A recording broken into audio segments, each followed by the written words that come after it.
Bismillahirrahmanirrahim. Assalamualaikum warahmatullahi wabarakatuh.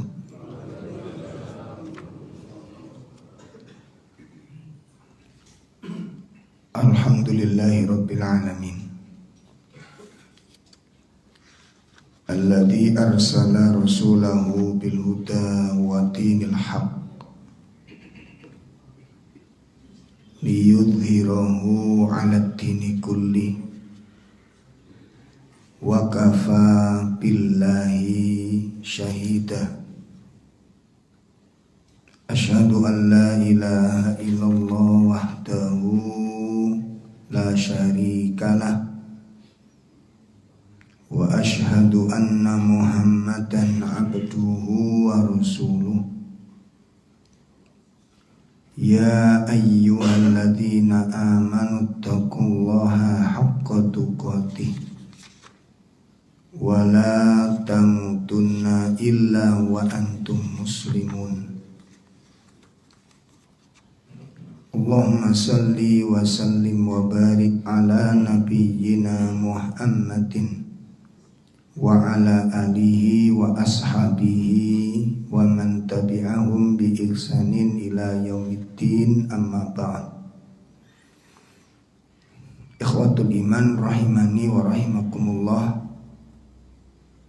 Bapak-bapak, ibu-ibu, jamaah majelis taklim yang semoga dimuliakan Allah Subhanahu wa taala.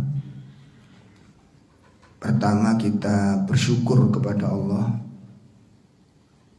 Allah telah melimpahkan rahmat-Nya, Allah telah melimpahkan karunia-Nya kepada kita, kenikmatan yang melimpah ruah ini. Jangan sampai nikmat seperti ini dihilangkan oleh Allah karena kita tidak menjaganya. Nikmat berupa kesehatan, nikmat berupa rasa aman, itu satu saat akan berubah menjadi nikmat yang mengerikan kalau kita tidak mensyukuri nikmat ini. Ya, sama dengan nikmat kekayaan. Orang kaya nggak bersyukur, kekayaannya itu akan menjadi bencana bagi dirinya. Ya, jadi jangan kita nggak boleh merasa aman dengan kekayaan itu. Tidak boleh santai-santai dengan kekayaan. Kekayaan itu ada haknya yang harus ditunaikan. Kalau tidak, itu akan menjadi bencana yang mengerikan. Ya, oleh karena itu nikmat ini harus disyukuri. Bagaimana cara mensyukurinya? Yaitu dengan cara meningkatkan kualitas amal-amal soleh. Kalau tidak akan dicabut oleh Allah, diganti dengan keadaan yang sebaliknya. Sama dengan ayat-ayat Al-Quran telah menjelaskan demikian ini. Maka hendaknya kita syukuri nikmat ini. Kemudian yang kedua, hendaknya kita menjaga istiqomahnya ketaatan. Allah memberikan taufik, hidayah, kita kenal sunnah, itu nikmat yang besar. Kita dikenalkan oleh Allah dengan Al-Quran, dan kita kok seneng dengan Al-Quran, itu nikmat. Kita senang ilmu, senang masjid, senang majelis taklim, itu nikmat. Maka jagalah. Karena kalau tidak, satu saat akan diambil oleh Allah. Ya. Yang aslinya kita cinta kebaikan itu bisa berubah menjadi cinta dalam maksiat. Kita bisa mencintai maksiat. Maka hati-hati dengan nikmat iman ini. Nah, tergantung panjenengan dengan saya ini menghargai iman itu berapa. Nah, ini tergantung dari situ, Pak. Kalau iman itu adalah sesuatu yang mahal, sesuatu yang berharga, kita akan mati-matian menjaga iman ini. Kita nggak mau kehilangan karena sesuatu itu mahal. Coba, ini kalau bahasa guyon saya ya, bahasa guyon saya supaya lebih mudah dicerna. Kalau orang itu memiliki sesuatu yang berharga dengan yang tidak dianggap berharga, itu beda apa enggak? Cara mensikapinya. Nah, baris gampang-gampangan ini ibu punya gelang karet dengan gelang emas, beda apa enggak, Bu? Beda apa enggak? Beda.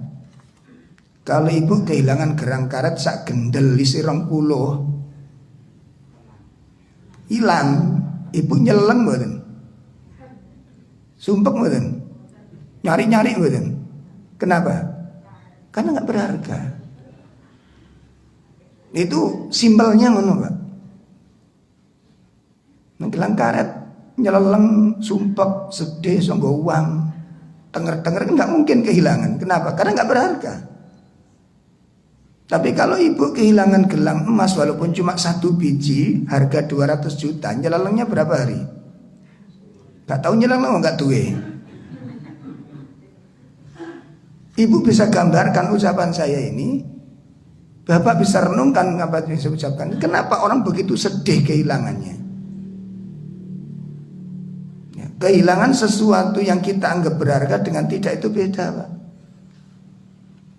Sampai ke masjid kehilangan sandal, tergantung sampai sumpek tidak tergantung apa nih? Sandal itu tuh kehilangan nih. Nek sandal sampean niku sandal jepit sisian pisan kate pedhot. Hilang. Ya wis. Mboten dipadosi riyan, gua om kate pedhot. Lha gimana? Nggak sedih kita. Ada ustadz kita dari Jakarta, kita undang ke Mojokerto, sandalnya hilang, Pak. Nah sama teman-teman diperkirakan ya paling-paling ya 200 yang harganya. Sandal kulit lah paling enggak ya. Ditolak sampai jelimet ustadz ini. Nanti kita ganti aja ustadz, ngawur aja. Loh napa ustadz? Larang gitu. Pinten Ustaz, 7 juta sandalnya. Nyeleleng, Pak. Kenapa? Karena mahal. Jadi itu sandal pakai terapi nih, ada terapinya. Jadi kalau dipakai itu pijet uratnya jalan gitu. Itu 7 juta sandalnya. Yang dolai yang muter-muter masjid ya kayak tawaf ngono. Nggih mboten. Ayo sak dalan telak kok nyeleleng ketok-ketokan ngoten barang sing. Kenapa? Karena mahal. Karena berharga. Nah sekarang coba kita renungkan sejenak. Kita menghargai majelis taklim katosnya tadi berapa nilainya? Kita hargai ilmu itu dengan harga berapa? Makanya gak kaget, kalau mbak sampean kelangan ilmu balik gak kaget, gak sumpek kita. Kenapa? Menurut kita itu ilmu gak ada harganya. Itu masalahnya. Pertanyaan sederhana, pernah nggak kita di antara kita ketika nggak ngaji kemudian besoknya telepon ke teman-temannya, Mas aku ini nggak ngaji, materi ini apa Mas, tolong Mas aku ditransfer materi ini, karena aku merasa kehilangan ilmu. Ada yang begitu? Udah salahkan diri sendiri ketika anak-anak kita pun tidak mencintai ilmu. Dan kita sendiri nggak menghargai, bagaimana orang kafir menghargai? Wong kita sendiri itu melecehkan ilmu, meremehkan iman, meremehkan agama. Kalau orang kafir meremehkan agama, kita pantas karena memang orang kafir. Lah kita, ya kehilangan ilmu pernah sumpek. Tanya aja paling enggak, Mas, wingi ustadz sapa? Aku enggak teko wingi, masya Allah, kehilangan ilmu aku. Ada yang begitu? Sehingga dia mencari informasi kemarin yang dikaji. Ada yang begitu? Enggak. Kenapa? Karena enggak ada nilainya ilmu di mata kita. Ya. Makanya ini tolong diperhatikan dengan baik. Sejauh mana kita menjaga agama dan perhatian kepada agama ini. Sehingga agama iku urip nang ati kula mbak sampean niku. Urip nang rumah tangga kula mbak. Kenapa? Karena kita menjaganya. Merawatnya. Ya. Kita cemburu kalau sampai ada orang lain mendapat, kita tidak, itu cemburu. Ada kecemburuan ketika kita nggak bisa sementara orang lain bisa, ada kecemburuan yang disebut dengan ghibthah.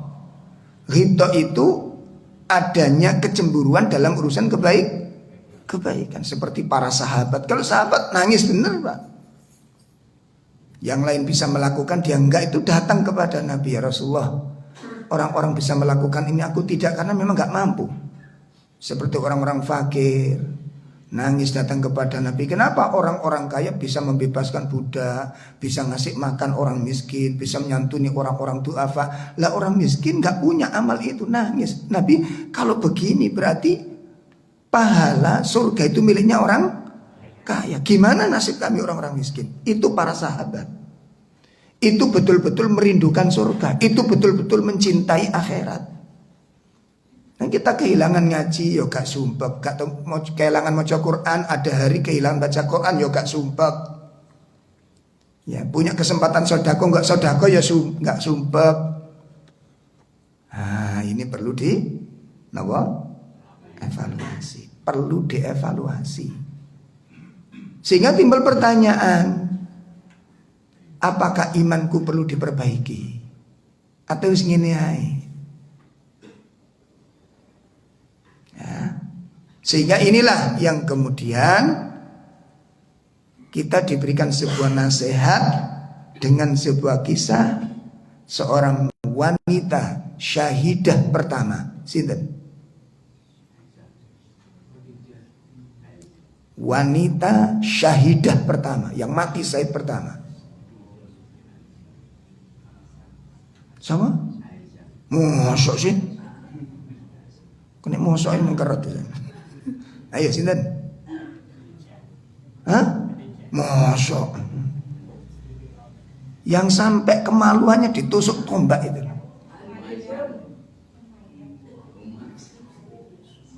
Yes, PR. Istrinya siapa? Sahabat siapa? Yasir. Istrinya Yasir. Dipaksa untuk mengucapkan kekafiran, tidak mau. Kenapa? Iman itu mahal. Bagi dia iman itu segala-galanya. Kamu bunuh saya, bunuh. Kamu siksa, kamu siksaan. Tapi iman tidak akan saya nodai tauhid ini. Seperti itu kita menghargai tauhid. Seperti itu kita menghargai iman. Ini seorang wanita ya Pak, ditusuk kemaluannya sampai tembus kepada duburnya. Saya sekarang apa yang kita perjuangkan untuk agama ini, yang kita korbankan untuk membela akidah ini. Ini kan cambuk buat kita yang selain mengatakan cinta iman, cinta akidah, cinta. Sekarang dituntut mana bukti cinta itu. Ayo dijogo, makanya iman ini dijogo dengan apa? Serius di dalam belajar, ya, serius di dalam mengkaji. Gak cuma kumpul-kumpul ngaji mari, kumpul-kumpul ngaji mari, mboten. Ada follow up yang harus dilaksanakan.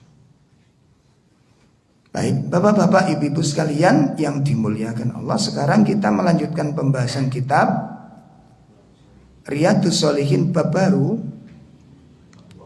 yaitu babut takwa, bab tentang takwa.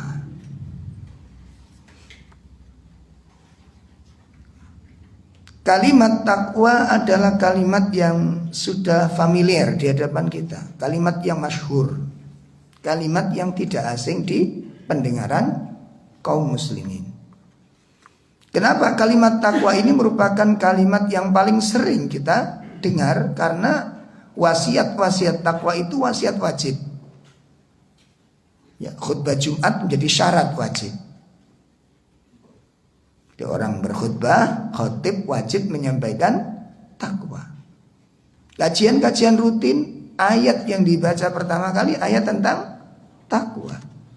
Kajian-kajian umum, ayat yang pertama kali baca tentang takwa, berpesan kepada kita untuk bertakwa kepada Allah dengan takwa yang sebenar-benarnya. Maka hari ini, pagi ini kita akan mengulang mengulang apa sih makna daripada takwa itu. Sehingga ngapunten, coba kalau waktu khutbah Jumat itu ada khutib mengatakan marilah kita bertakwa kepada Allah, itu kan biasa sudah.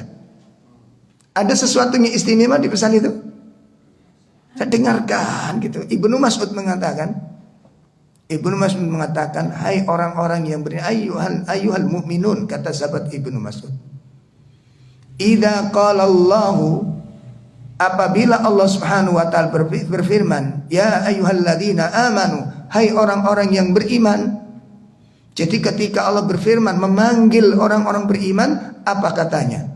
Pasang dengar pendengaranmu, pasang telingamu, katanya. Keras Ibnu Mas'ud. Kenapa? Allah Rabbul Alamin sedang memanggilmu.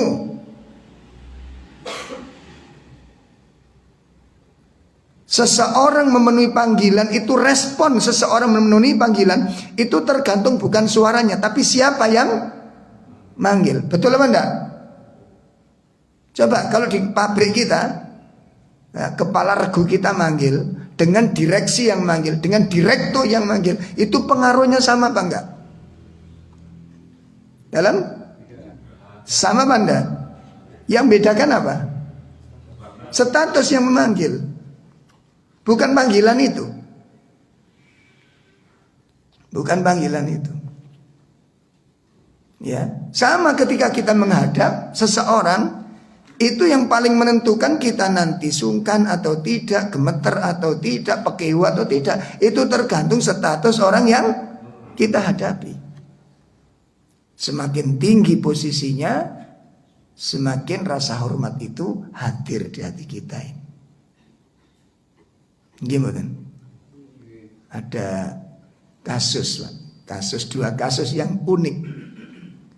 Kasus pertama itu ada pengajian mengundang seorang ulama, syekh, namanya syekh. Ada derajatnya, saya nggak menyebutkan namanya. Nah, terus ada seorang ustadz ngisi pengajian pas hari itu juga, karena jadwalnya bergandengan. Nah, cuma si ustadz ini belum tahu wajah syekhnya itu kayak apa. Cuma diketahui ada gambar flyer, di gambar apa? Spanduk, gambar syekhnya dipasang di sana. Oh ini. Nah, pas masuk masjid si ustadz ini yang akan jadi, ada 2 sesi kajian itu. Ada seorang wajah kearapan persis saya ini wajahnya. Akhirnya ustadz tadi dengan pedenya, dengan senang, oh ini syekhnya, masya Allah, saya alhamdulillah. Kata panitianya, syekhnya belum datang. Tutup tiba, keliru taruh hormatnya. Oh, coba antum kebanggaan di situ kan. Nah, ini kasus yang pertama. Kasus yang kedua, ketika ada seorang ustadz dengan model kampungannya, kampungannya, datang dia pakai jaket, nggak pakai kopiah, ya, kopinya belum dipakai, dia langsung tiba-tiba nyelonong masuk ke tengah-tengah jamaah, dan jamaah nggak ada yang kenal sama sekali dengan ustadz ini, karena dia baru pertama kali ngisi di situ. Nah, yang tahu cuma yang punya rumah saja. Akhirnya ngobrol dengan salah satu apa? Jamaah yang duduk di samping ustadz, dan jamaah ini santai-santai aja ngelihat ini karena nggak tahu dia ustadz yang akan ngisi kajian itu. Dengan ya gimana kita bertemu dengan teman-teman biasa, medingkrang, tangan diangkat, ditanya, masnya baru kali ini ya? Iya pak, gak ngerti nih ustadz ya pak. Oh baru pertama kali. Dalamnya pun di mas, Sidoarjo, lumayan jauh ya dengan, seneng enak gitu ya. Dan dia cerita los pak, nggak ada segan, nggak ada apa, sambil medingkrang, tahu medingkrang gitu kan.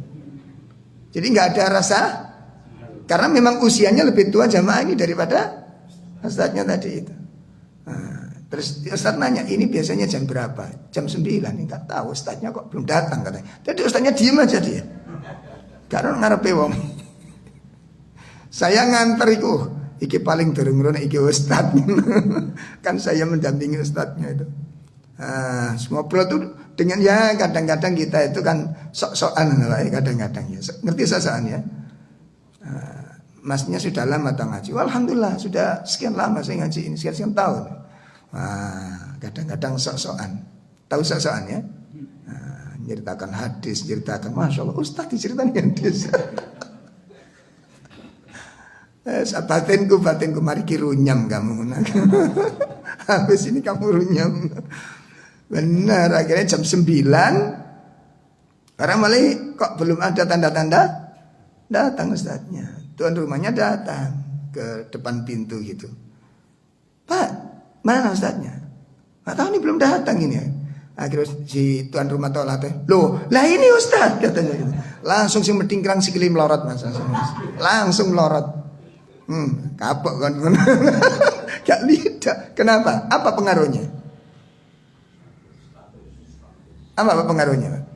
Status. Dia sadar kalau menghadapi orang yang lebih tinggi, dia akan tawadhu. Bagaimana ketika kita menghadap Allah Subhanahu wa taala? Ada ketawadhuan di sana. Ada kerendahan diri, tahu sadar diri kita. Dan itu setiap hari kita menghadap Allah tapi tidak merasa kita adalah hambanya dan belum kita posisikan Allah itu sebagai Rabb. Makanya kita sulit mencapai khusyuk karena sholat kita dalam kelalaian. Kenapa kita nggak bisa khusyuk? Karena kita sholat dalam kelalaian, dalam segala sisinya.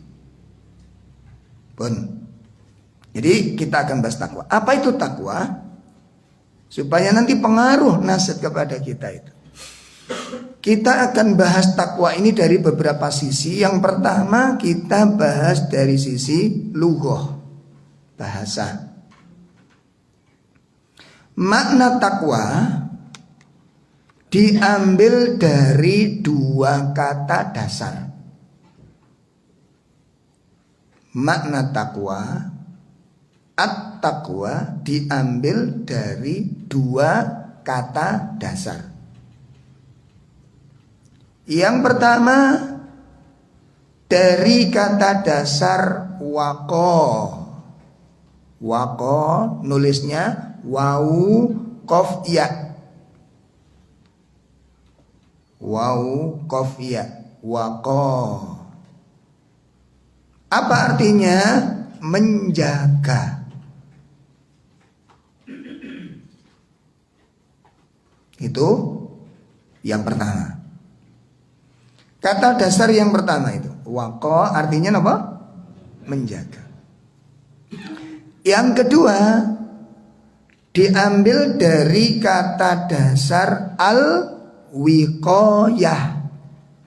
Al-wiqayah.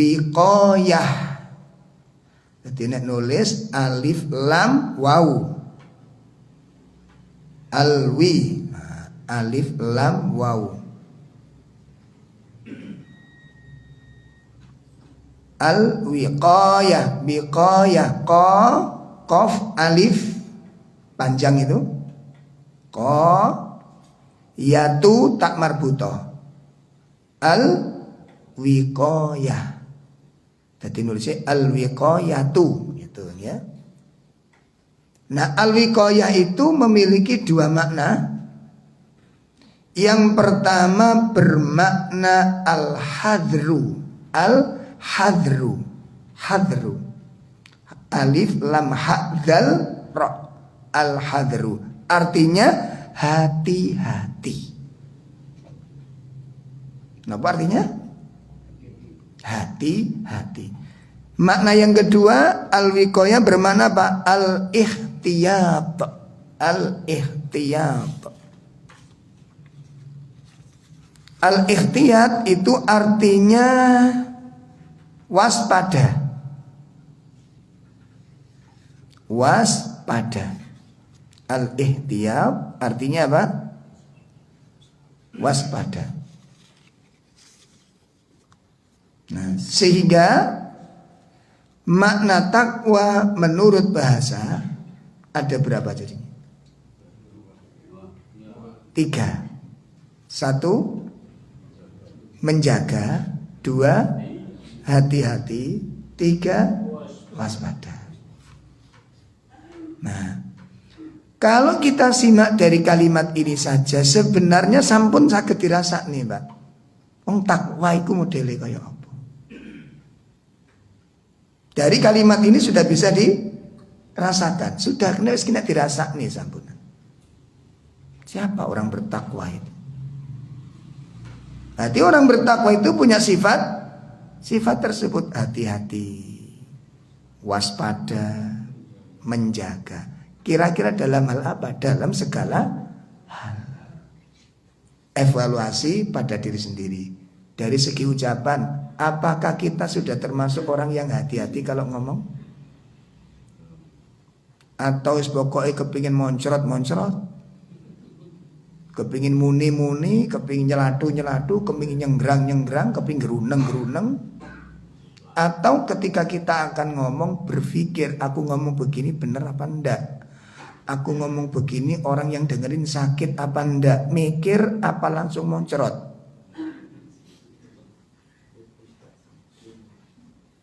Ya. Karena orang macam-macam, Pak. Kata orang tuh mikir dulu kalau ngomong-ngomongin. Dipertimbangkan dulu. Ya, resiko yang harus dia tanggung. Itu hati-hati namanya. Pun ya, itu makna takwa menurut bahasa. Ada 3 tadi, ya. Yang kedua, makna bahasa menurut syariat. Makna takwa menurut syariat. Ijma'ul ulama sepakat, ya, anna taqwa, bahwasanya yang dimaksud takwa itu adalah imtithal awamirih. Imtithal awamirih, menjalankan perintah-perintahnya. Wajtinabu nawahi, dan menjauhi larangan-larangannya. Ya, jadi perintah takwa itu berarti kita diajak oleh Allah Ta'ala, diperintahkan oleh Allah, ya ayyuhalladzina amanu taqullah, bertakwalah kalian kepada Allah. Berarti ada 2 target yang harus dituju. 1, targetnya apa? Kita diperintahkan untuk menjalankan perintah-perintah Allah. Yang kedua, kita diperintahkan untuk itu perintah takwa. Sehingga pada saat khotib naik mimbar dan berpesan, ya ayyuhalladzina amanu taqullah, bertakwalah kalian kepada Allah. Maka pada saat itu sang khotib memerintahkan kepada kita, jalankan perintah-perintah Allah, jauhi larangan-larangan Allah. Itu makna takwa menurut syariat. Nah, sehingga kalau digabungkan makna menurut bahasa dan menurut syariat, ini kalau kita gabungkan makna bahasa dengan makna syariat, maka mendapat suatu kesimpulan. Apa kesimpulannya? Orang yang bertakwa itu adalah orang yang menjaga, orang yang hati-hati, orang yang waspada terhadap perintah-perintah Allah dan larangan-larangannya. Itu kesimpulannya. Kalau 2 makna itu digabungkan, makna dari sisi bahasa, makna dari sisi syariat. Jadi wong sing takwa niku wong sing menjaga, hati-hati dan waspada terhadap perintah-perintah Allah dan larangan-larangan Allah. Bon? Nah, itu kesimpulannya. Sejalan dengan penjelasan sahabat Abu Hurairah, sejalan dengan penjelasan sahabat Abu Hurairah ketika beliau ditanya, Su'ila Abu Hurairah radhiyallahu anit taqwa. Suatu hari sahabat Abu Hurairah niku ditakoni kali salah seorang sahabatnya tentang pengertian takwa. Apa sih yang dimaksud dengan takwa itu? Faqala, berkata sahabat Abu Hurairah menjawab, definisi takwa itu kayak apa dalam praktek hidup ini? Beliau mengatakan, hal akhadta tariqan dha syauq.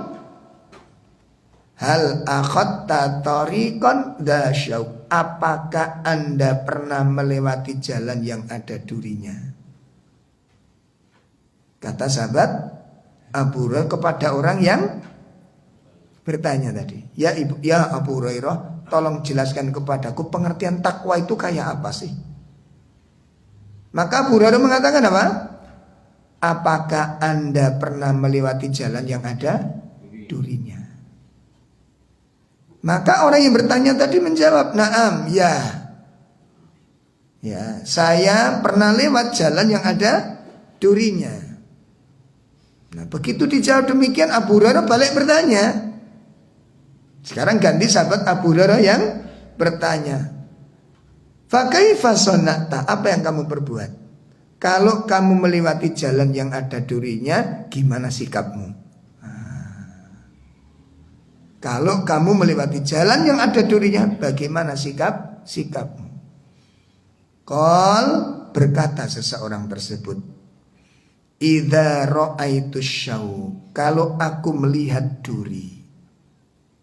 Ini kalau aku jalan yang ada durinya dan aku melihat duri itu azaltu anhu, aku akan berusaha untuk menghindarinya.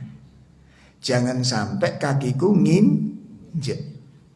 Aku menghindarinya. Au jawaztuhu, atau aku akan melangkainya. Atau aku akan apa? Melangkainya. Yang penting jangan sampai kakiku tertusuk. Au qasartu anhu, atau bahkan nek perlu mundur, nggak akan saya lanjutkan berjalan kalau ternyata di jalan tersebut apa? Banyak sekali duri-durinya yang saya lihat nggak akan selamat saya nanti. Maka saya mundur nanti. Kalau memang ternyata demikian. Nah, setelah orang itu menjelaskan sikap dia kalau berjalan seperti itu, apa kata Abu Hurairah? Apa kata beliau? Dzakat taqwa. Dzakat taqwa. Itulah karakter orang yang bertakwa. Nah, duri-duri yang disebut tadi itu Pak, itu adalah larangan. Ya, larangan-larangan dalam syariat itu di mata orang yang bertakwa seperti duri yang ada di tengah jalan. Jadi kalau orang ketemu larangan seperti ketemu duri, gimana sikapnya? Menghindar. Ojo sampai nabrak larangan. Pun jelas nih. Saat ini tinggal evaluasi saja. Apakah kita kalau ketemu larangan juga begitu? Menghindari, menjauhi, dan jangan sampai saya nyentuh larangan itu. Atau bagaimana coba kita lihat. Nah, itulah sifat kita di sana. Pun ini definisi takwa yang dijelaskan oleh sahabat Abu Hurairah. Sekarang kita lihat nasihatnya sahabat Abu Darda. Oh, ini yang bagus sekali, Masya Allah. Qala Abu Darda radhiyallahu an, berkata sahabat Abu Darda,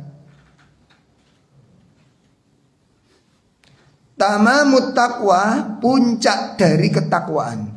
Nah, jadi kalau orang sudah takwa tingkat tinggi, puncak ketakwaan, sudah sampai pada puncak kesempurnaan, itu bagaimana ciri-cirinya?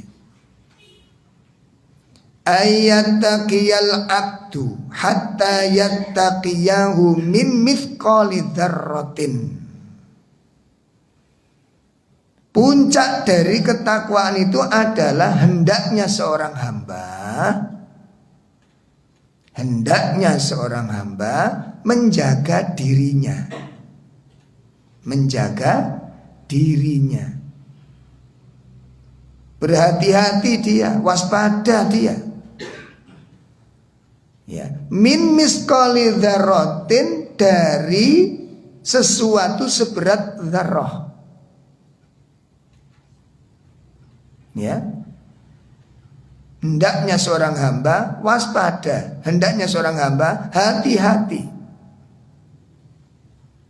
menjaga sesuatu hatta yattaqiyahu min mithqali dzarratin, sampai dia betul-betul menjaga sesuatu walaupun sesuatu itu seberat zarrah. Zarrah itu maknanya banyak, Pak. Di kamus bahasa Arab bisa dilihat nanti ya. Makna dzarrah itu pertama, ada kalanya yang mengartikan dzarrah itu adalah sebesar kepala semut merah yang kecil. Tahu semut merah kecil itu kan? Itu kepalanya saja. Itu namanya dzarrah. Itu. Yang kedua, ada yang menafsirkan biji sawi. Dzarrah itu bermakna apa? Biji sawi. Tahu biji sawi? Sangat kecil, hitam sangat kecil. Terus ada pula yang dikatakan dzarrah itu debu yang berterbangan begini. Di kamus bahasa Arab seperti Al-Munawwir dan yang lain, itu ulama-ulama mengartikan kalau rumah zaman dulu sing dindingnya dari gedek itu, Pak ya. Kalau pagi itu kan kita lihat ada serowotan apa? Cahaya matahari masuk ke rumah kita itu. Ya. Gimana? Nah, itu kalau lihatin. Nah, kelihatan serowotan itu kelihatan apa? Kelihatan apa? Debu ya. Itu namanya dzarrah. Jadi seringan itu namanya, sekecil itu dzarrah itu. Nah, kata sahabat Abu Darda, orang yang bertakwa itu menjaga sesuatu walaupun seberat. Berarti apa? Enggak ada sifat meremehkan sesuatu. Apakah itu bentuk kebaikan atau berbentuk larangan. Sampun saged dipun pahami niki. Jadi yang dikatakan orang bertakwa, takwa itu puncak ketakwaan. Ini kalau sudah sampai pada puncak ketakwaan, orang itu menjaga dirinya dari perkara-perkara tersebut, baik larangan maupun perintah. Walaupun perintah dan larangan itu sebesar. Loh, apa itu memungkinkan? Sangat memungkinkan. Kenapa tidak? Dan itu sudah dijelaskan oleh Allah Subhanahu wa taala, wa qad buyyina Allahu lil ibadihi fi qaulih. Cuma saja kita kurang perhatian ketika baca. Itu sering kita baca dalam ayatnya. Dijelaskan oleh Allah Tabaraka wa ta'ala dalam surat Al-Zalzalah. Kita simak surat Al-Zalzalah.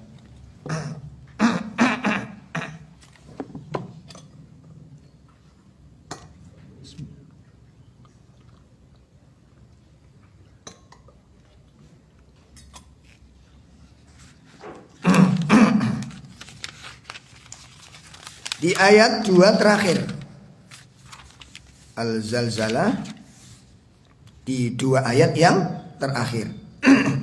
Di situ kita simak Allah Subhanahu wa taala berfirman apa? A'udzu billahi minasy syaithanir rajim. Faman ya'mal mithqala dzarratin khairan yarah. Wa man ya'mal mithqala dzarratin syarran yarah. Ya. Maka barang siapa mengerjakan kebaikan sebesar sekalipun, niscaya dia akan melihat balasannya. Dan barang siapa mengerjakan kejahatan sebesar sekalipun, niscaya dia akan melihat balasannya. Masya Allah. Nah, ini pengertiannya gimana tafsirnya ini, Pak? Tafsir 2 ayat ini pengertiannya gimana? Qala berkata, ya, sahabat Abu Darda radhiyallahu an, yang dimaksud barang siapa yang mengamalkan kebaikan sebesar dzarrah, maka dia akan melihatnya. Artinya apa? Fala tahkiranna say'an minal khair. Itu artinya. Fala tahkiranna syai'an minal khair. Jangan sekali-kali engkau sepelekan. Jangan sekali-kali engkau remehkan sesuatu dari kebaikan, sekecil apapun kebaikan. Itu maknanya. Jangan sekali-kali engkau remehkan sekecil apapun dari suatu kebaikan. Antaf alahu, untuk kamu kerjakan. Itu maknanya. Apa tadi? Jangan sekali-kali engkau meremehkan sekecil apapun dari suatu kebaikan untuk engkau amalkan. Kenapa? Karena ya roh, kamu akan diberi balasan oleh Allah. Dan karakter orang yang bertakwa itu orang yang selalu mencari pundi-pundi, poin-poin kebaikan, sekecil apapun kebaikan itu. Kenapa? Tidak ada sesuatu yang kecil ketika dilakukan dengan ikhlas, itu akan menjadi sesuatu yang besar di hadapan Allah Ta'ala.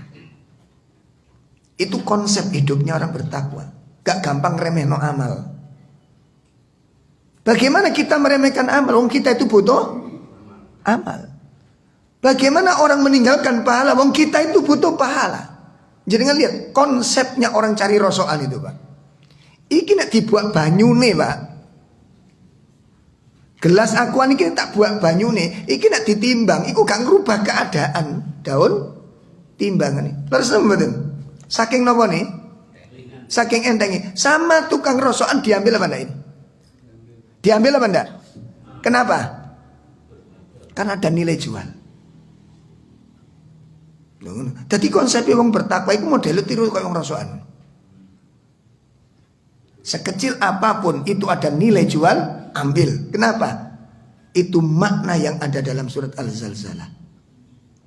Fala tahkiranna syai'an minal khair antaf'alah. Jangan sekali-kali engkau remehkan sekecil apapun dari suatu kebaikan untuk kamu kerjakan. Nah, makanya ulama-ulama dulu gak ono, Pak, sing duwe ucapan wala wong ngono kok di ngono. Gak ono ulama-ulama yang bilang begitu itu. Amal-amal sunah, wong sunah Mas, Pak, ngapunten. Bapak-bapak yang hafal doa cermin, tolong. Monggo. Tuh lali.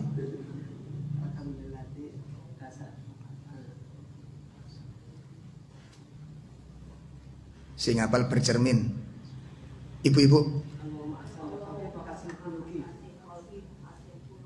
Gimana?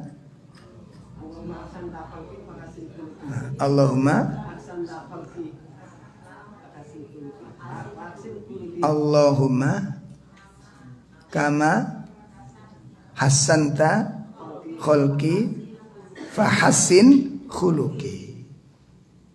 Itu doa bercermin. Iki kaya bapak gak tau bercermin kaya bapak-bapak ini. Ula khusnudun mawon. Kenapa kok kita gak hafalkan? Karena kita remehkan. Satu, sunnah Nabi yang sudah hilang di rumah kita ini. Niki sunnah Nabi apa bukan? Kenapa kok sekarang ada kitab adab? Karena ulama gak ada yang meremehkan amal-amal Nabi. Leres mboten, Pak? Leres mboten? Lho ngono kula mbek sampean kok mengatakan pengikut Nabi niku sing deloki napa nih? Wong amal-amal Nabi banyak kita tinggalkan. Sementara kita bangga mengatakan pengikut Nabi, gak malu kita.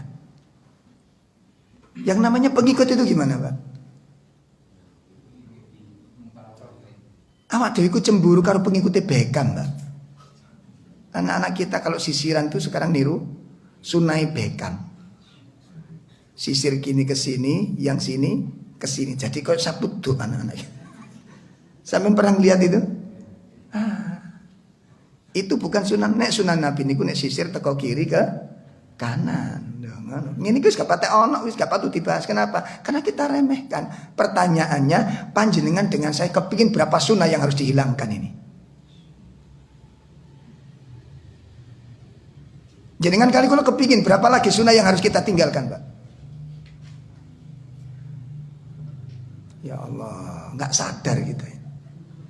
Makanya kita temukan adabul yaumiyah, adab-adab harian seorang muslim. Kenapa kok sampai bercermin aja ditulis, doa bercermin ditulis, doa bersin ditulis, bagaimana adab ketika angop. Kita temukan tuh karena ulama nyateti semua, disimpan di kitab ulama. Di hari ini kita remehkan, nanti anak kita sudah nggak kenal sunnah-sunnah itu. Yakin sudah. Kenapa? Karena kita nggak mau mengenalnya, dan otomatis nggak mungkin memperkenalkan kepada anak-anak kita. Betul apa enggak? Apakah ini cermin seorang pengikut?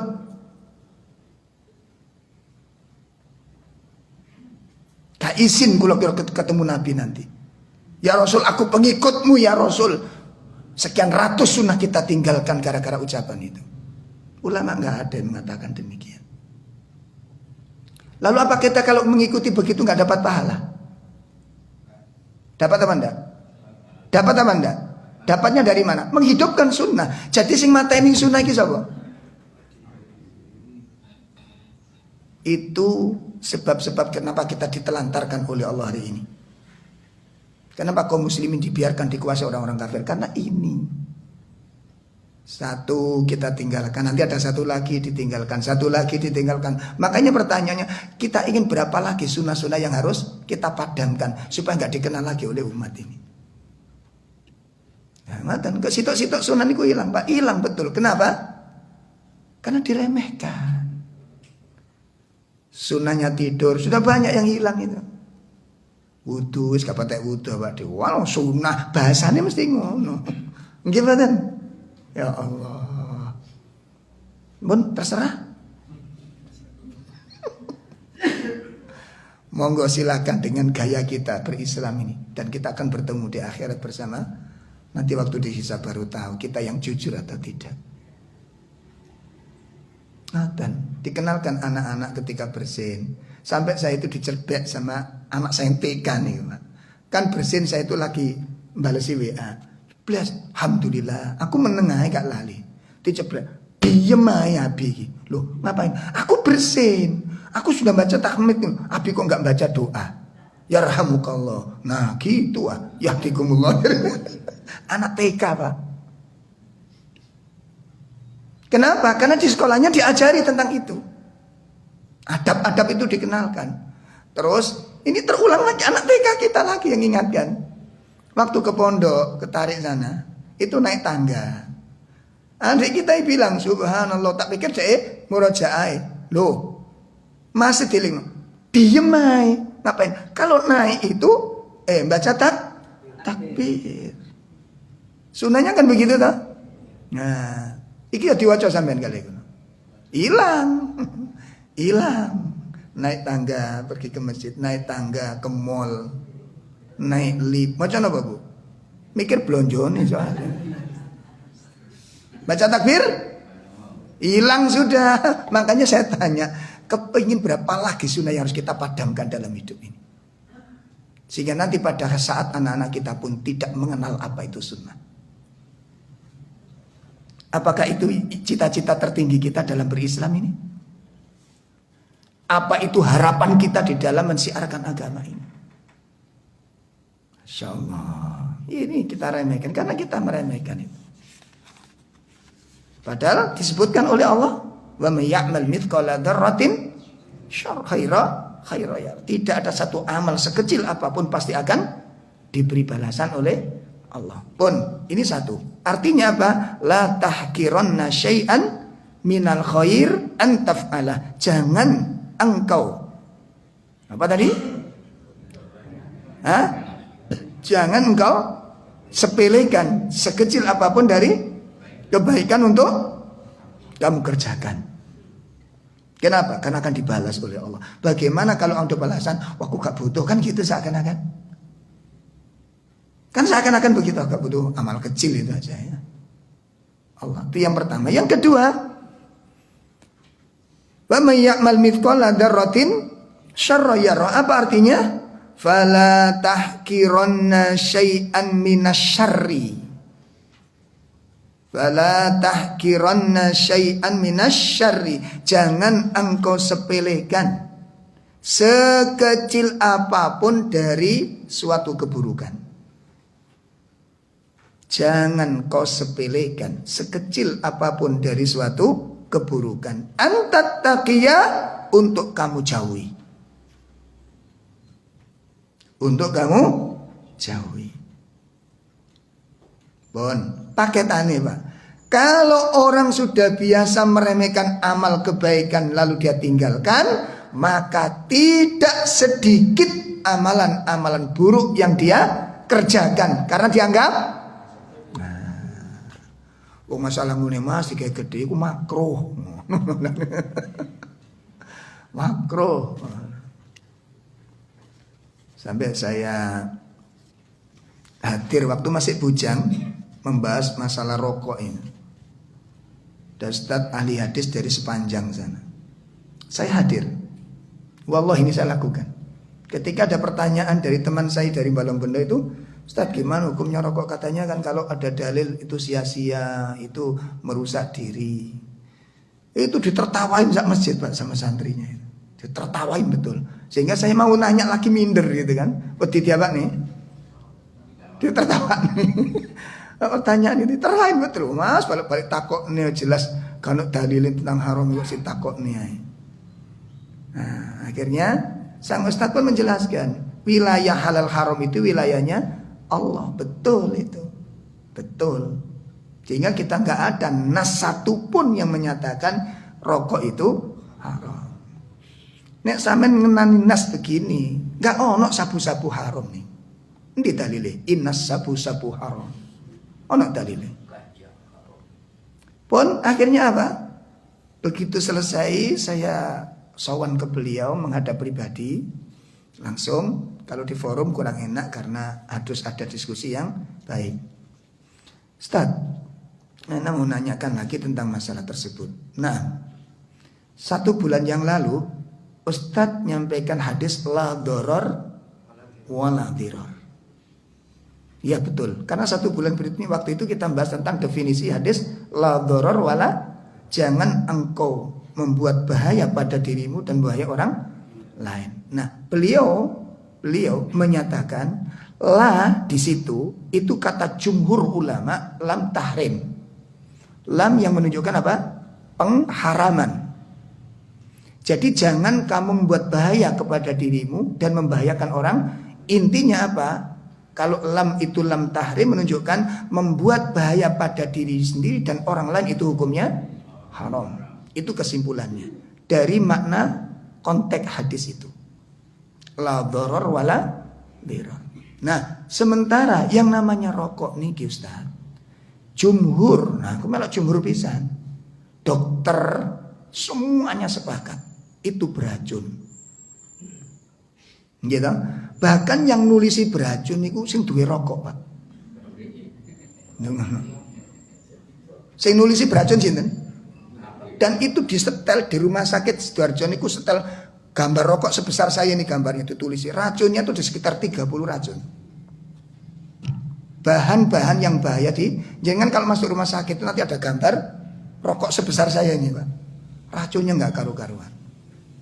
Racunnya enggak karu-karuan. Semuanya membahayakan. Bahan napa niku peledak bahan apa itu pembakaran yang luar biasa. Nggih. Dan itu enggak ada khilaf. Enggak ada khilaf. Ya. Jadi akhirnya gimana dengan ini? La doror wala diror. Dan dokter ijma, napa ijma niku? Sepakat bahwa perokok pasif lebih bahaya. Nah, akhirnya apa kata sang ustaz? Udah dek gini aja. Adik kumpulkan data-data dulu. Saya juga tak kumpulkan data. Jadi jawabannya udah beda ketika di forum. Wallahi saya katakan ini. Jelas ya? Nah, kan jadi makanya kalau saya mengatakan saya pribadi mengikuti yang haram berdasarkan dalil keumuman hadis la doror wala diror ini. Nah, sekarang menurut kita membahayakan orang lain itu halal apa haram? Atau supaya aman orang lain tidak terganggu dengan asap rokok itu, ya usahakan asapnya jangan sampai keluar gitu. Nah, pripun cara nih rokokan terus ditelan. Ini ngapunten lho ya, ngapunten. Nah, supaya enggak membuat kerusakan bahaya bagi orang lain, kan bahaya, Pak, bahaya sekali itu. Nah uniknya makanya di negara kita kan unik banget. Coba orang jual tempe dicampur dengan formalin atau dengan borak. 2 saja ketahuan diapakno, Pak. Tutup dikai pita kuning. Nggih mboten? Nggih mboten? Dodol iwak asin ketahuan kecampuran ini. Pripun? Tutup sudah, dipastikan itu. Dodol bakso konangan jual begini, tutup sudah. Tutup. Lah yang unik ini, gitu loh. Sudah enggak usah dibahas. Wis mikira. Lah sing dirokok dhewe lho mengatakan rokok membahayakan kesehatan. Iku sing duwe rokok Pak sing nulis niku. Membahayakan jantung, ginjal. Sampeyan ketok ilang lanange. Ditulis sik gak wedi lho. Sekarang tambah serem toh. Ketok tengkorak, bolong krok, Masya Allah. Itu ganas-ganas doa itu Pak. Ditulis terakhir, membunuhmu. Sik gak wedi. Ini pemberani semua gitu. Wallahu a'lam. Kita nggak bisa maksa-maksa. Wong itu keyakinan dia yang monggo kalau jenengan yakin. Cuma kalau saya pribadi lebih condong kepada yang haram karena dalil secara keumuman itu. Jelas ya? Wallahu a'lam. Bon. Kesimpulannya apa? Kesimpulannya orang yang bertakwa benar pada puncak ketakwaan itu tidak berani melakukan hal-hal yang dilarang walaupun sifatnya kecil. Walaupun sifatnya remeh. Sekarang begini. Bapak ibu kalau lewat jalan terus di depan itu ada debu berterbangan, merem apa melek? Merem apa melek? Kenapa? Merem melek. Naik mobil lah, jangan naik mobil atau naik sepeda motor. Pasti ada perubahan nggak ketika kita ada debu ini, apalagi kita bawa anak kecil atau sepeda motoran, ya. Atau debu ya, dan lagi debu ini. Ya gimana kira-kira respon kita gimana? Menutup mata atau buka mata lebar-lebar? Coba sudah. Sederhana aja kita. Artinya apa di situ, Pak? Artinya bahwa kita itu tidak mau tersiksa di dunia ini dengan debu-debu yang kecil itu walaupun menghilangkannya gampang itu. Masuk kamar mandi digombang, masuk kamar mandi dicuci muka udah selesai sebenarnya. Tapi intinya apa? Kita nggak mau tersiksa dengan debu-debu itu. Sepakat? Dalam mata kita nggak mau tersakiti dengan debu yang kecil menyelinap ke mata kita. Kita nggak mau itu terjadi pada kita. Kalau dalam dunia saja kita nggak mau, bagaimana dengan debu-debu di akhirat kita biarkan? Bukankah makna dalam ayat ini seperti itu? Dan kita tahu hadis yang menjelaskan tentang dosa yang paling ringan dan diberikan azab paling ringan apa? Ketika seseorang dikasih sandal dari neraka yang kemudian otaknya itu azab yang paling ringan di neraka. Maka bagaimana seseorang bisa menjaga diri kuat-kuatnya untuk jauh dari segala bentuk keburukan itu. Wallahu a'lam bishawab. Jelas ya? Nah, pun itu penjelasan-penjelasan ulama seputar tentang takwa, definisinya dan pengertiannya. Jadi puncak ketakwaan di surat apa tadi? Al-Zalzalah. Dari ayat yang ke-7 dan ayat yang ke-8. Bon. Sekarang kita akan masuk poin berikutnya, penjelasan tentang ayat-ayat tentang takwa ini.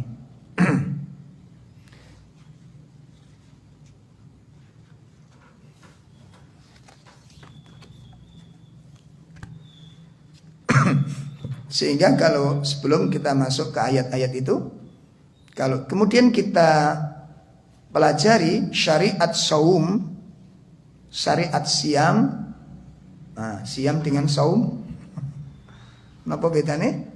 Masih ingat? Pengertian globalis sama, tapi definisi spesifiknya beda. Sama infak dengan sedekah. Ada perbedaan dari spesifiknya. Cara globalnya sama. Nah, kalau kita simak syariat Allah perintah puasa, itu targetnya adalah apa? Membentuk takwa. Sehingga orang yang berpuasa, puncak ketakwaan itu adalah kehati-hatian. Melahirkan sosok-sosok manusia yang sangat berhati-hati dalam segala sisi. La'allakum tattaqun. Nanti mungkin menjelang Ramadan kita akan membedah kalimat ini. Jelas ya? Puncaknya ke sana nanti. Sehingga nanti gambar-gambar, potret-potret orang yang bertakwa kayak apa dari kalangan para sahabat, menjaga larangan-larangan itu kayak apa gitu. Dan menjaga perintah itu kayak apa? Kita lihat dari sosok-sosok orang-orang yang sudah dijamin kebenaran ketakwaannya dalam Al-Quran maupun dalam Sunnah Nabi Sallallahu Alaihi Wasallam. Sekarang kita akan pelajari satu ayat dalam surat Al-Imran 102.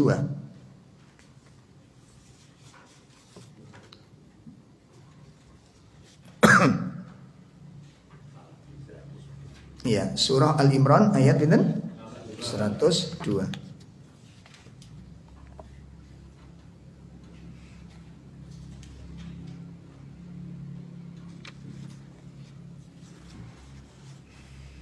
A'udzu billahi minasy syaithanir rajim. Ya ayyuhalladzina amanu taqullaha haqqa tuqatih wa la tamutunna illa wa antum muslimun. Ya. Wahai orang yang beriman, bertakwalah kepada Allah sebenar-benar takwa kepadanya, dan janganlah sekali-kali kalian mati kecuali dalam keadaan muslim. Qala Ibnu Mas'ud radhiyallahu an, berkata sahabat Abdullah Ibnu Mas'ud radhiyallahu an, ketika menafsirkan haqqa tuqati, takwa yang sebenar-benarnya itu kayak apa? Nanti bisa dilihat dalam tafsir Ibnu Katsir, tafsir At-Tabari, tafsir Al-Qurtubi. Bisa dilihat maknanya. Beliau menukilkan pernyataan sahabat Abdullah Ibnu Mas'ud ketika menafsirkan ayat ini. Maknanya apa? Yang dimaksud bertakwa dengan sebenar-benarnya takwa itu yatadhammanu ala thalathati anwa. Ya, ala thalathatin. Takwa yang sebenar-benarnya itu mencakup 3 perkara. Takwa yang sebenar-benarnya itu mencakup 3 perkara.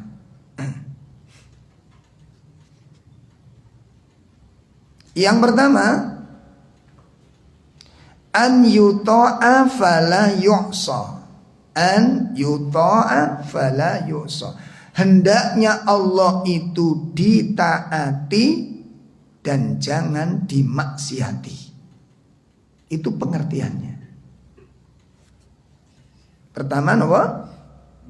Hendaknya Allah ditaati dan jangan dimaksiati.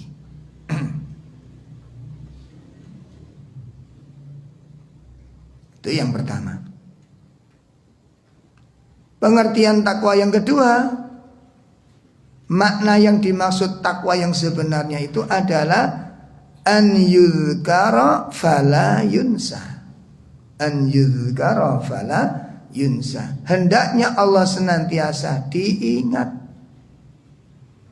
Hendaknya Allah Subhanahu wa taala senantiasa diingat, selalu diingat. Wala yunsa, dan jangan dilupakan. Hendaknya Allah Subhanahu wa taala selalu diingat dan jangan dilupakan. Selalu banyak mengingat Allah, zikir kepada Allah. Kemudian yang ketiga, kata beliau, yang dimaksud takwa yang sebenar-benarnya itu adalah an yushkara fala yukfara. an yushkara fala yukfar. Hendaknya Allah senantiasa disyukuri dan jangan sekali-kali dikufuri. Nah, itu pengertian takwa yang sebenar-benarnya. Nanti kalau kita ingin gambaran manusia, sosok manusia yang bertakwa pada tingkat level ini siapa? Abu Bakar radhiyallahu an orangnya. Abu Bakar radhiyallahu an orangnya.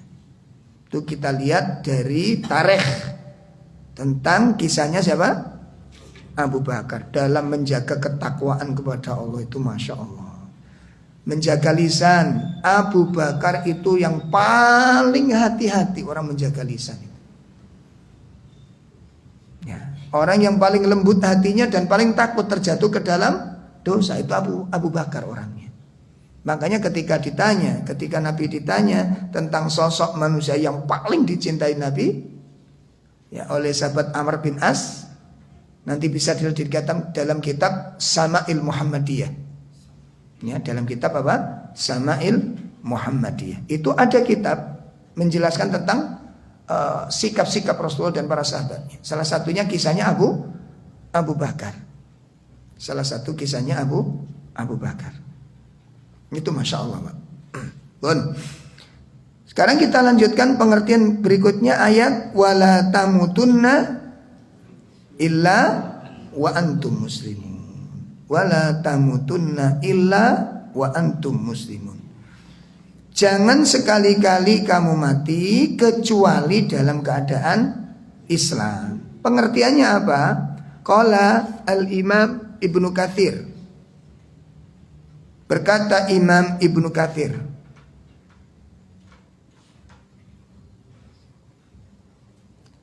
rahimahullah ta'ala,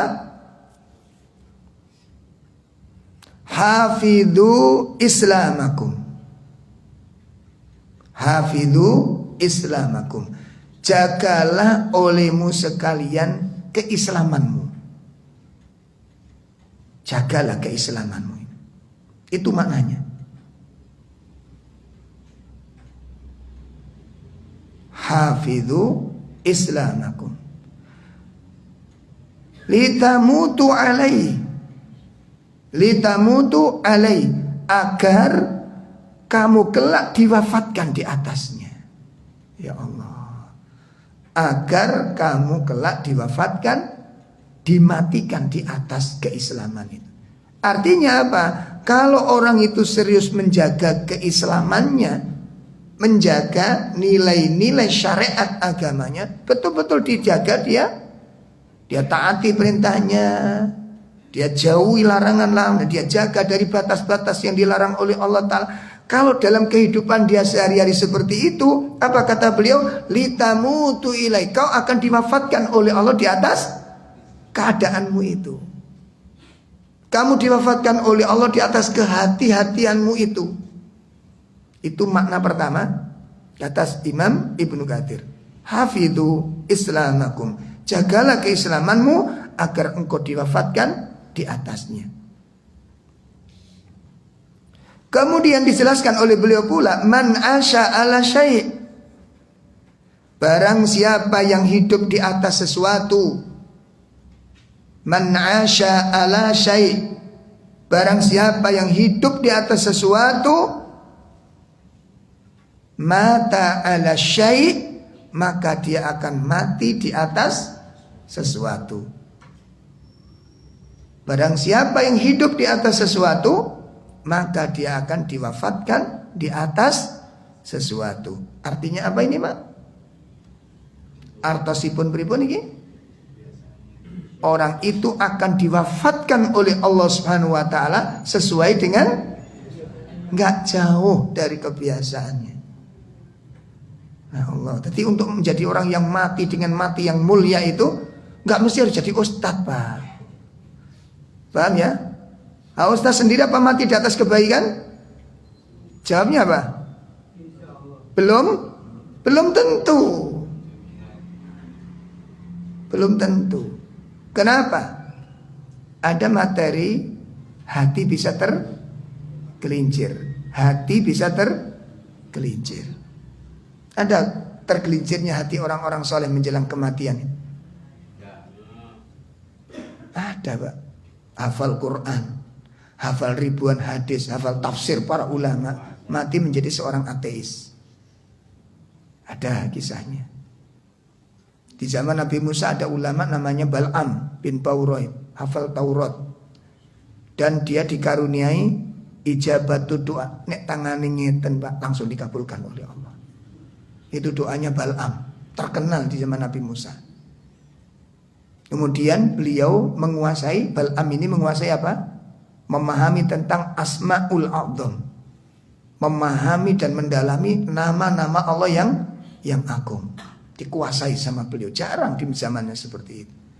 Meninggal sebagai musuh Nabi Musa. Dan digambarkan dalam Al-Quran surat Al-A'raf ayat berapa? 175, 176, 177. Sampai digambarkan seperti seekor anjing oleh Allah Ta'ala. Itu ulama besar di zaman Nabi Musa. Hati bisa tergelincir. Makanya gak boleh merasa aman. Walaupun mungkin ustaz punya ini, gak boleh merasa aman. Hati bisa tergelincir. Tak boleh meremehkan orang lain yang kelihatannya sepele. Gak boleh diremehkan. Jelas nih Pak? Gak boleh kita. Bagi ibu, bapak-bapak yang ngaji sudah senior, gak boleh merasa mulia. Nanti barangkali ada yang junior, ya, kan sering kadang-kadang kenalan. Jenengan ngaji, kulon pun tahu mas, 30 tahun kulon ngaji, masya Allah. Dan jenengan kulon baru 3 minggu, Pak. Oh, senyar. Apa yang lebih lama lebih baik di mata Allah? Kalau ketakwaan ini keikhlasan hatinya, jelas ya. Maka dalam ini kehati-hatian yang harus kita lakukan. Hati-hati dalam masalah ini. Tidak boleh gegabah menilai, tidak boleh gegabah memutuskan. Betul-betul harus hati-hati dalam masalah tersebut. Nah, bapak-bapak, itu yang dimaksud surat apa tadi? Al-Imran ayat berapa? 102. Baik, ke depan kita akan pelajari bulan depan tentang ayat-ayat yang berkaitan dengan ketakwaan. Ya, yang sering kita dengar ayat-ayat tentang ketakwaan itu pengertian kayak apa, penjelasannya kayak apa, nanti akan kita belajar bareng bersama insyaallah. Pun sampai di sini kajian kita pagi ini kurang lebih mohon maaf. Ada pertanyaan, Pak? Saking ibu-ibu ada pertanyaan? Monggo.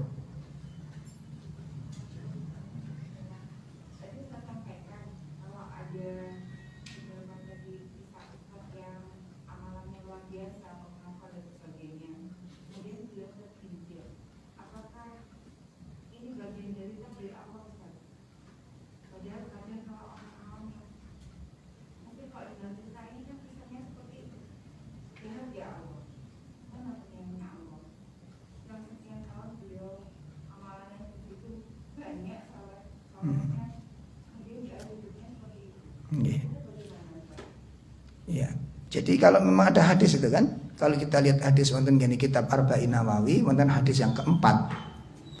Itu ada 2 hadis menjelaskan. Pertama, ada kalanya orang itu mengawal hidupnya dengan ketaatan sampai waktu yang panjang. Sampai waktu yang panjang, menjelang mati berubah, melakukan kemaksiatan dan mati di atasnya. Nah, delok ini kan kasihan.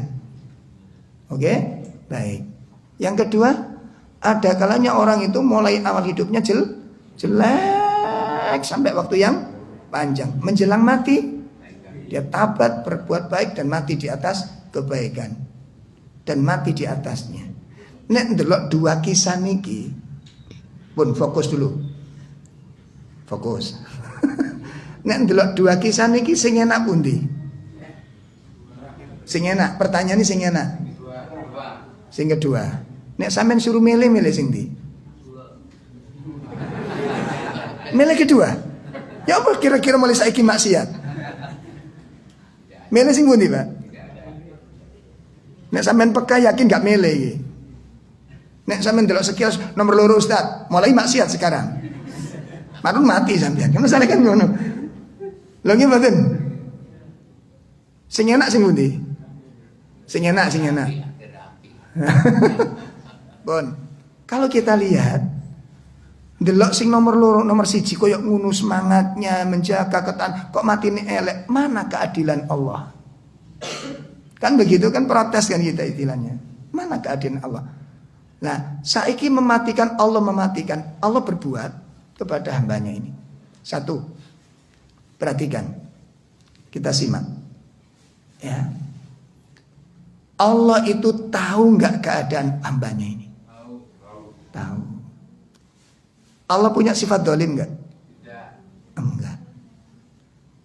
Sudah dipegang nih ya. Kalau Allah wafatkan orang tersebut dalam kondisi seperti ini, lalu kita angkat, mana keadilan Allah itu? Sama dengan kita ini sudah ngaji, sudah tahajud, sudah berislam, diuji kan lereni. Sing kafir gini gak karu-karuan. Gusti Allah iku gak keliru ta ya opo. Kan begitu jadi. Nggih mboten? Iya. Nek kula mikir kasar nggih ngoten nggih, melok padha karo sampean aja. Di keadilane Allah. Awak dhewe gak karu-karu wis hijrah, wis tak tinggal yang haram kok aku malah babak belur. Kita pakai ilmu, satu kita pakai ilmu, yang kedua kita pakai keimanan. Kalau kita dengar hadis tentang pertanyaan, ya Rasulullah, man asyadul bala? Ya Rasul, siapakah orang yang paling besar ujiannya? Siapa? Para Nabi. Setelah itu orang yang paling imannya paling kuat setelah Nabi. Setelah itu berurut, sehingga Nabi disimpulkan ujian seseorang itu disesuaikan dengan apa? Kadar keimanan. Semakin tinggi iman berarti semakin tinggi dan semakin besar pula ujiannya. Sudah sampai di sini paham? Paham? Jadi orang diuji oleh Allah sesuai dengan semakin tinggi semakin besar. Poin pertama. Poin kedua, kalau kita minta iman kepada Allah, itu minta iman yang kuat atau minta iman yang biasa-biasa aja?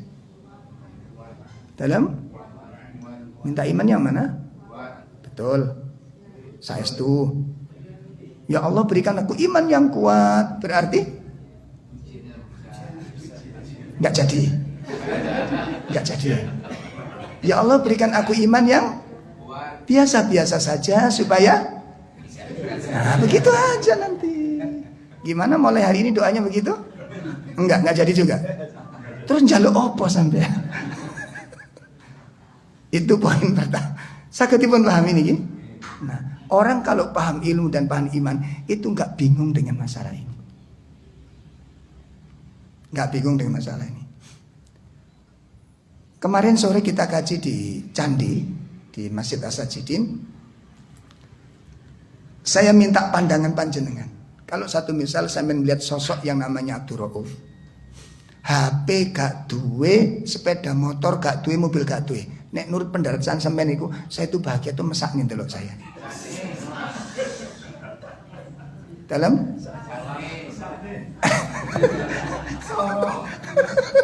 wes. Enggak, ini anak fakta Pak. Nanti kita pelontir pikiran. Soalnya kalau enggak sampean koyo salah urap ini. Salah urat, betul demi Allah salah urat. Karena cara pandang inilah yang kemudian menjadikan orang itu menderita atau tidak. Kita ingat kisahnya Nabi Ismail. Dia punya berapa istri? 2. Sampean? 1. Udah nggak usah dibahas, Nggak, cuma nanya. Ayo mancing tak sahabat.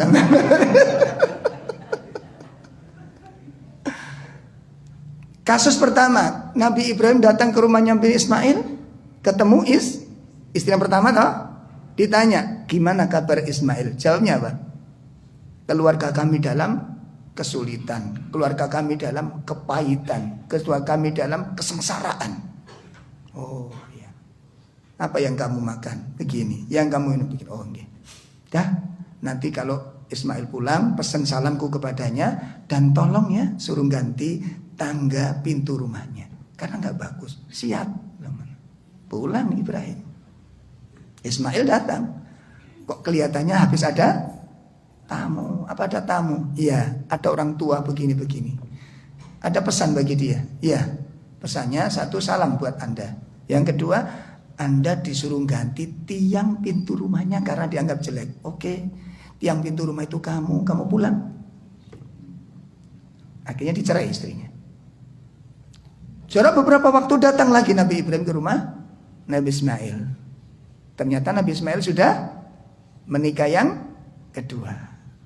Ketemu dengan istrinya, ditanya, gimana kabar Ismail? Alhamdulillah kami dalam kebaikan, kami dalam kesejahteraan. Yang kamu makan apa? Begini. Podo sing dipangan karo sing pertama nih.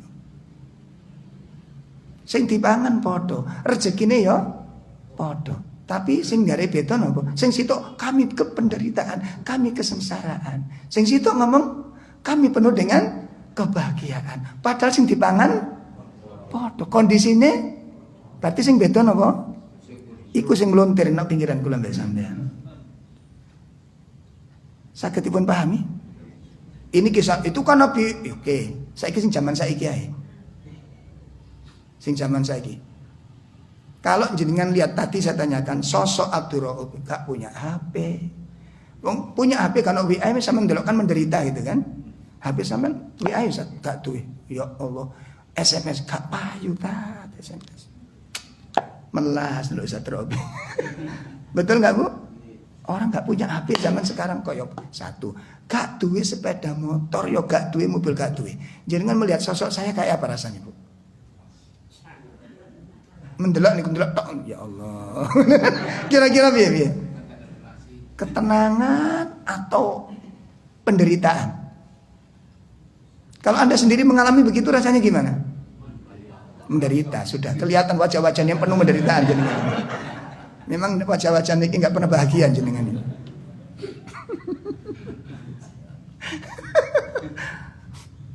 Saya menemukan dua sosok ini, Pak. Hidup di zaman kita sekarang. Pertama seorang ustadz yang ngajar di ITS, pasca sarjana. Tidak punya HP beliau. Nggak Allah alam sekarang nggak tahu dia punya apa belum. Yang jelas waktu saya kenal itu nggak punya dan nggak tertarik punya. Tak tanya, antum minta nomornya. Aku gak punya HP Ustaz. Nomor telepon rumah ada. Nggak apa-apa itu. Nah nanti kalau saya butuh ya telepon rumah. Kalau antum ada di rumah, kalau nggak ada ya takdir. Memang ngono ini. Ustaz, antum nggak punya HP itu kira-kira nggak kesulit? Enggak, apa yang sulit? Apa antum nggak apa ya? Apa pekewo? Justru saya melihat antum mulai tadi pekewo saya lihat. Enak aku jalan tenang, antum ngetuwet ya. Yo, rasanya ampun kok iso gak tenange ngono. Aku mulai tadi tenang, nggak mikir apa-apa. Antum nggak butuh tahu-tahu berita. Berita apa yang saya butuhkan dalam hidup ini? Wong berita itu sendiri belum tentu benar. Kan di sini banyak sampah, Ibu. Berita Sambo, laopo sampeyan ndelok berita Sambo. Akhirnya kan serem ono manfaatnya. Malfaidah, apa yang kita tonton pasti bermanfaat. Berarti kan sampah yang kita kumpulkan ini. Betul apa enggak? Anda mengumpulkan sesuatu yang enggak dibutuhkan, sesuatu yang enggak ada manfaatnya, kan sampah. Allah, ini sosok pertama Bu. Dia enggak menderita walaupun tidak punya. Kita melihat menderita, ternyata yang dilihat tidak merasakan seperti orang yang satu kasus. Kasus kedua, ini tak sebutkan namanya orangnya, biar kita tahu geleger gitu. Mobil enggak punya, sepeda motor enggak punya. Dia kalau mau Pak beli mobil 10 itu bisa dia. Kalau jenengan ke Kediri, tahu Kampung Inggris? Pernah dengar? Nah, Kampung Inggris itu ada kampus terbesar di sana. Namanya BEC. Itu terbesar di sana. Orang kalau ke Kampung Inggris belum masuk BEC itu pengakuan ya, pengakuan yang saya tangkap karena saya kan dulu di yayasan ITC di sampingnya BEC ini. Nah, itu yang dari Sumatera, pokoknya dari lintas pulau itu yang belajar itu Pak. Ya, yang belajar. Itu kalau belum masuk BEC dikatakan belum belajar bahasa Inggris katanya. Padahal belajarnya manual, metode lama. Tapi yang diangkat adalah nilai disiplinnya luar biasa, diakui semuanya. Namanya yang punya master itu Master Cullen. Orang Kalimantan terus pindah ke situ. Nah, saya ngobrol, beliau nggak punya mobil, nggak punya sepeda motor. Tak tanya. Lah kalau master nggak punya mobil, terus gimana kalau acara-acara mana pergi? Nah itu yang mungkin membedakan saya dengan Ustaz Rauf. Kalau saya itu senang sekali ketika tetangga saya ini berfungsi. Kalau saya kan alhamdulillah rezeki sono lah. Nah ini orang-orang yang kenapa? Saya memanfaatkan orang-orang di sini supaya manfaat dan senang gitu. Ketika saya minta Pak antar ke sana, Pak antar ke sana, mereka senang. Nah, ketika mereka senang karena dapat job, saya senangnya di situ. Saya bahagianya itu ketika apa? Itu saya bahagia sekali. Makanya saya putuskan selamanya saya nggak akan beli kendaraan supaya apa? Supaya apa? Orang-orang di sekitar saya merasakan senang dengan dimanfaatkan oleh saya itu. Itu pertama. Jadi waktu mereka seneng nrimo ngoten. Nek wonten napa-napa malih sampean hubungi saya. Oh nggih. Nah, itulah saatnya saya mendapatkan kesenangan. Cara pandangnya sama? Beda. Jadi tutup mobilnya sing jadi masalah ya.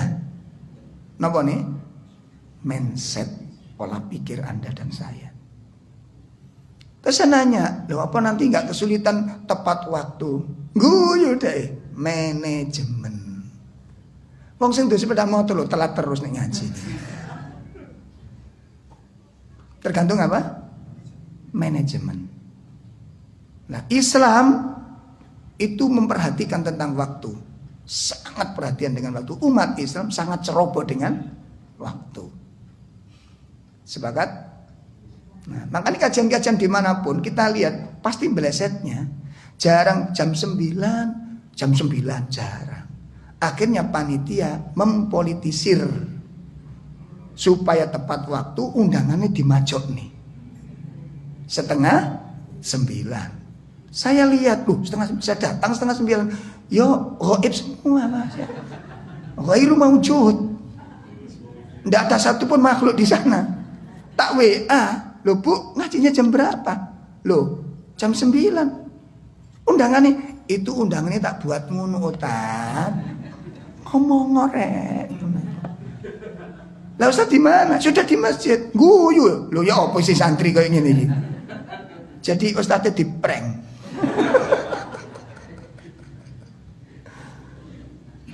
Lah jadi tepat waktu tidak itu tergantung apa? Manajemen. Masalahnya jenengan dengan saya itu sudah menjadi kebiasaan buruk, tidak punya skala prioritas dalam hidup ini. Itu masalahnya. Jelas? Sehingga disiplin waktu itu sudah menjadi kemoloran kita itu sudah masyhur. Akhir sing dirubah apa? Jame sing dirubah. Di oma kene gopo. Akhirnya budal iki jame. Dibisi, jame tak jono. Tak bisi pisan sampai jono pirang jam.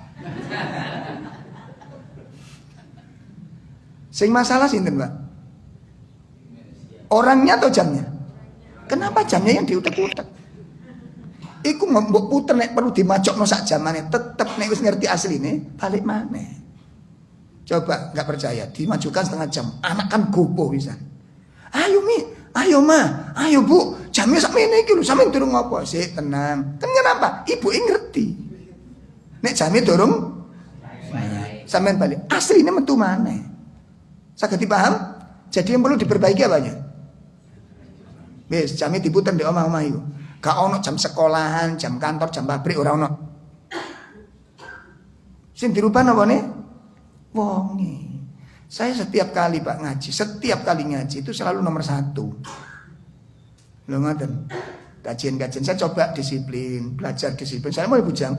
Itu saya diterapi Ustadz kami, ya Allah. Hari tarbiyah kami cukup berat. Hari tarbiyah saya cukup berat. Jadi waktu kita ditarbiyah disiplin itu, besok salat subuh nih Mas Rauf sama Ustadz kami berdua. Iya Ustadz insya Allah. Qadarullah, qadarullah, kepadangan ceritane niku. Bukan kepadangan kehilangan sholat subuh mboten. Jadi ngepres sholat, akhirnya saya sholat subuhnya di rumah, di masjid kampung saya. Baru selesai subuh berangkat ke tempatnya Ustadz belajar. Itu hari terlambat kita pertama kali. Saya ketuk pintunya, Assalamualaikum. Waalaikumsalam. Ustadz baca Quran di rumah itu, di tempat belajar kami itu. Nggak dibuka pintunya. Terus jarak 10 menit kita ketuk lagi, Assalamualaikum. Waalaikumsalam. Terus hafal husna murojaan itu beliau. Tapi pintu nggak dibuka. Nah, hari kan nek salam ping telu toh. Iki terakhir ini. Assalamualaikum Ustaz. Waalaikumsalam. Yo gak dibuka, dicuwar.